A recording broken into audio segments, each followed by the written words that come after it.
At Mírate, we do what I consider to be volume craft cocktails, which means we're providing a craft cocktail experience, but at a much larger volume. We're serving around 260 seats, which means we have to utilize technique and technology in order to execute at the same level of quality at the volume. Throughout this video, you'll get a glimpse of what it's like to be a bartender at a bar serving around 500 to 600 cocktails on an average Friday night. Hopefully by the end of the video, you'll get some ideas around the incredible amount of thought and care that goes into each cocktail. But for now, let's get back to these drinks.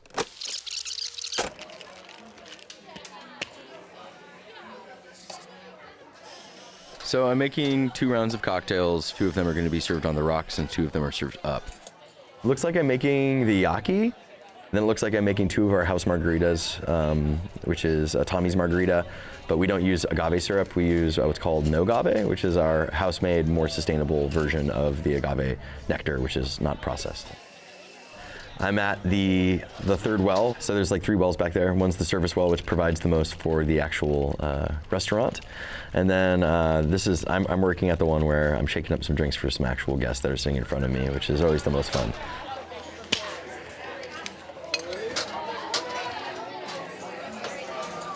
Normally when I'm shaking, I'm not worried about hitting this little camera on my chest, so I had to be very conscious of it. And then also, what's hilarious is like you could do something a million times and constantly do it perfectly, and the second someone's watching you, you're like messing up and overthinking things. Oh, as I knock everything over, oopsies. Camera pressure. So what I'm doing, basically, like normally with egg white, you would do what's called a dry whip, which means that you shake the cocktail without any ice first, and then you shake it with ice, and that creates the froth, right? So instead what I'm doing is I make a simple syrup out of methyl cellulose that we use to create a foaming agent that is a replacement of egg white or aquafaba. We use a Hamilton Beach blender. That one's looking a little corroded because the citrus hitting it all the time, but it functions great. And basically what I'm doing is we shake the cocktail, and then I hit it with the immersion blender, and that's what whips all that air into it and creates that super dense foam.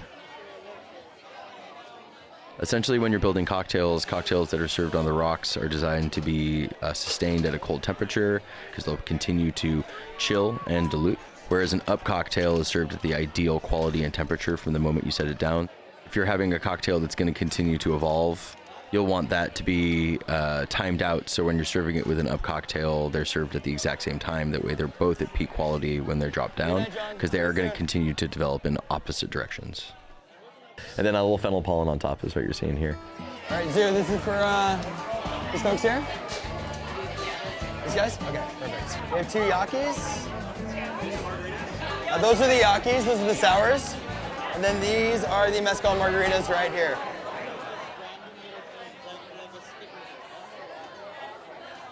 What you're seeing here is me making 4 Taquero number 2s. And then notice I made a little divot on top of the ice with a copper ball.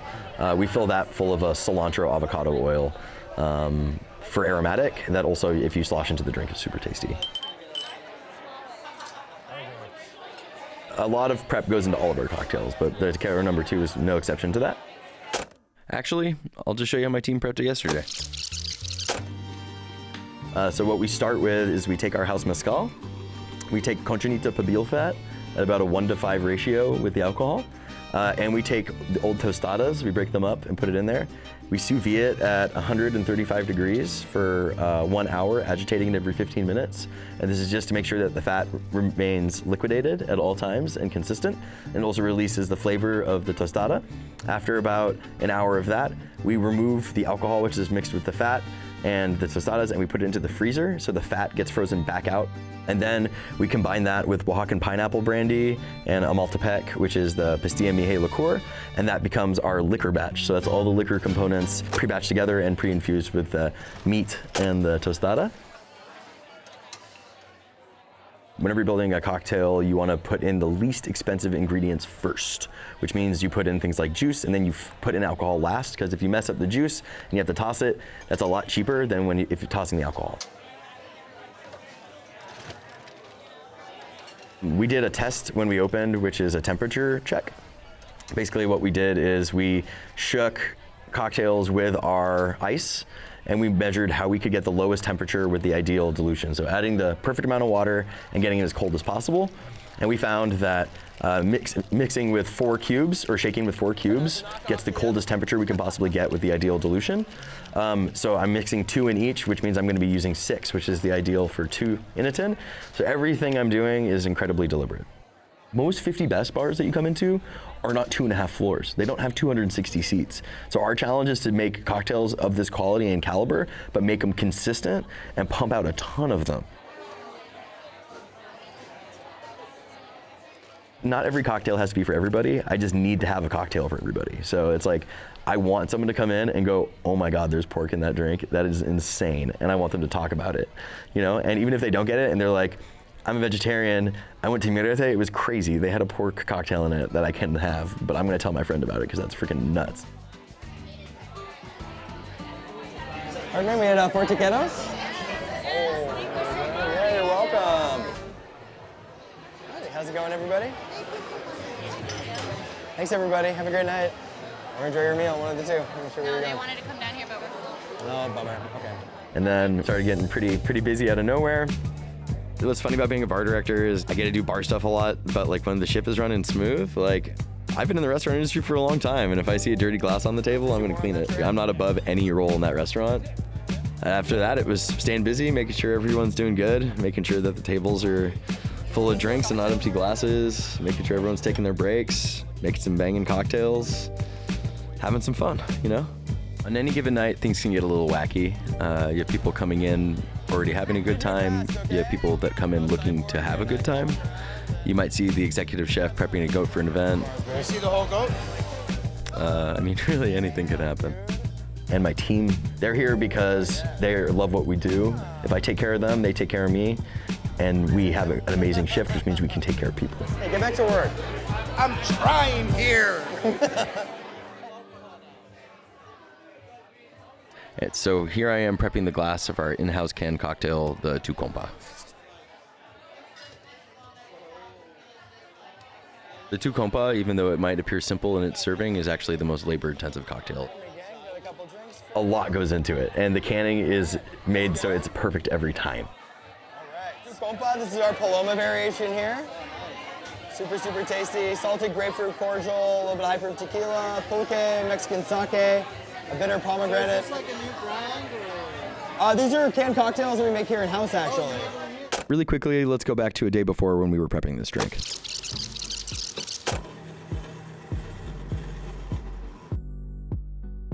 Normally, if you were to get a Paloma, a gin and tonic, tequila soda, whatever it is, you're taking carbonated liquid that you want to be super carbonated, and you're adding flat ingredients into it, which makes it into a flatter cocktail. The goal behind these canned drinks is we're carbonating every single ingredient all together, but that presents a lot of challenges too. So the ideal target temperature on this beverage is between 20 and 23 degrees.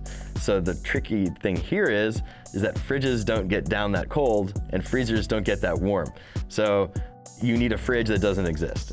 But what we do is we take a temperature regulator called an Inkbird, where we plug it into the wall. We take a freezer and we plug it into that.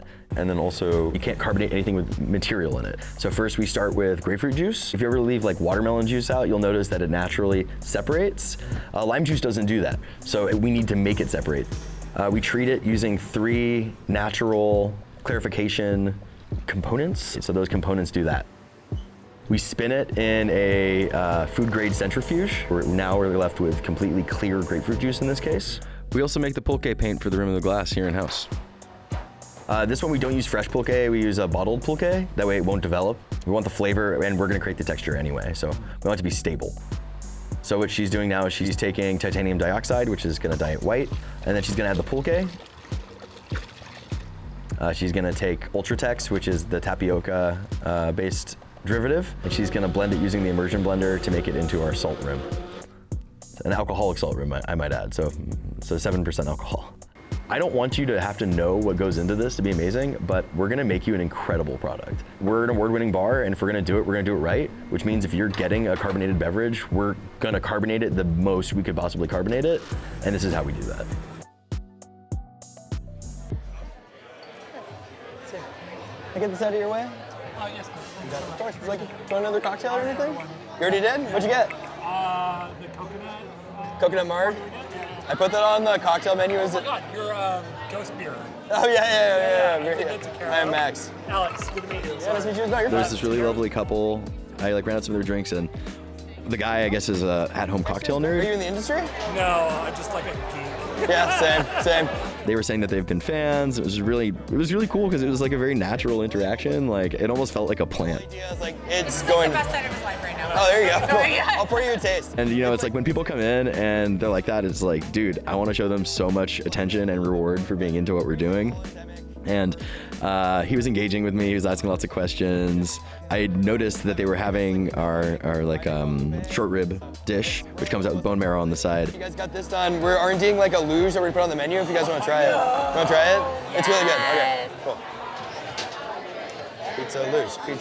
Time for you to drink more booze. Normally, what they do is they take rum or brandy, they infuse it with raisins by letting it sit for a couple of weeks, and then they add water and sugar to it, and they make it into like an after dinner digestivo.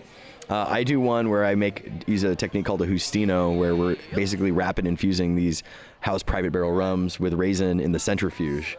So all the sweetness naturally comes from the raisins rather than added sugar, and we can make it in about half an hour instead of the multi-week process. This is like something I've always wanted to do, and I like. Well, never tonight is your night. Tonight is my night. So basically, the marrow is coated with all the fat from the bone marrow, and we're essentially washing it out with the pasita into this woman's mouth. A lot of delicious, ideally. Feeling okay? Oh, that's hella good. Good? All right, awesome. Ready to go? Oh, they got the big boy camera out. Are you okay with that? All right, let's see. Let's go. All right, and there we go. That is delicious. Good stuff? Thank you So this is fun because I get the benefit of getting to try this out and see their genuine reactions, which they enjoyed, which means that my research and development was a success and we could put it on the menu, and they get to feel special because they get to try something that's off menu, which is awesome, and we get to reward them with that. And they were super, super lovely, and she was super blown away by some of our custom drinkware for our mezcals. She like fell in love with them. Basically, like, you know, we could have sent out some food items that would have cost, you know, the restaurant $10 or whatever it is, and I was like, I would rather send them home with 2 of these copitas, and every time they drink mezcal out of them at home, they're gonna think about us, and they're gonna want to come back and continue. Yeah, those are. You made our night so great. Like, I mean, you so guys too. great. That was awesome.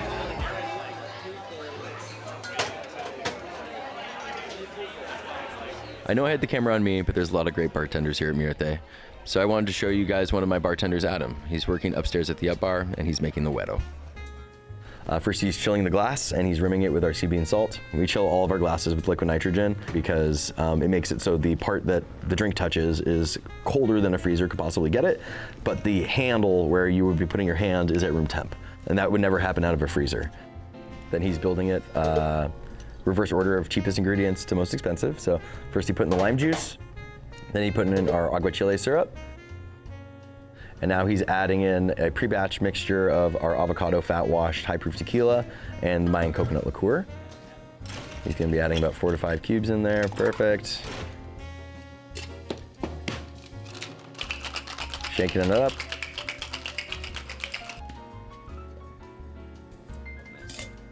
And then, yeah, he's gonna be pouring it in there and topping it off with that nice ice cube. That's it.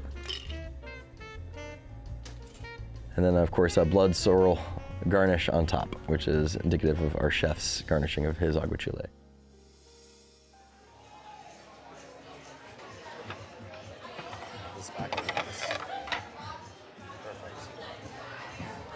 So it's pretty close to last call. The night's starting to wind down, and I'm preparing one of our more popular items, our house mezcal flight. So here I'm doing the setup, which is gooseberries with sal de gusano and champolina, so Oaxacan crickets that we get when we finish in house. And then I do some strawberries with some orange salt on the side, just in case someone's feeling squeamish and they don't want any bug salt. This is an alternative to what most people would use, which would be sal de gusano, so worm salt and orange. I find that majority of the time when you put that on the plate, it gets left there. And it's like, so I try to be intriguing and use things that they haven't seen. That way they engage with it and we're not wasting. It's a palate cleanser essentially and snack. And then this is roasted agave from Oaxaca. So this is the base of that mezcal comes from. So this is this is an aspect of the experience that you can normally not get outside of when you're visiting these producers that we want to share. I picked that up from Mexico. We get it. We don't sell it because technically, since we're bringing it back from Mexico, we can't sell it, but we give it away. Kind of like foie gras law, you know what I mean? Like you can't sell foie gras, but you can give it away for free. And then we're making our custom flight. So 4 different mezcals, most of them from Oaxaca and 1 from Durango. The reason I concentrate so much on our well has like a bad connotation most of the time. It's like if you go into a bar and you get the well, it means you get the cheapest stuff that they don't have on the back bar, they're not on display, it's hidden. And it cracks me up that it has become so normal that you have to like upgrade to get something good. But like my whole idea is like, I don't think you should judge an establishment based on what's on their back bar. I think you should judge them based upon what they do the most of, right? So like 95% of people are coming in and they're engaging with one thing. That's what I'm being judged on. And on top of that, we're working with a small batch spirit, which means that if 95% of my revenue is from the well, that means 95% of the money that I'm spending is going to the family that's producing the well. So this is going to be from Neta Mezcal, which is a mezcal project from Oaxaca. Most of these are going to be from Oaxaca. Then we're going to have that served with some gooseberries with salty gusano, some chapulines, so Oaxacan grasshoppers, strawberries with orange. Oh yeah, they're good. We get them from Oaxaca, we finish them here in-house. They're like potato chips or something. Legit grasshoppers? Oh yeah. You do it. You have it. Wait. Yeah, how about it, man? It's like a potato chip. Hey, cheers. Cheers. We have the craziest freaking job in the world. It's the service industry. Like we are in service of people, and that notoriously does not have a good connotation. And it takes a very special type of person to find love in that. And it's my favorite part of my job. You're getting to be hospitable and you're proud of what you're doing and you're getting to share it with people. It's like home field advantage. You're in your place of power. I'm at my bar. I have all these things I love that I'm so proud of and I get to share it with people. And that's awesome. Right. What do you guys want to try? Oh, I know it.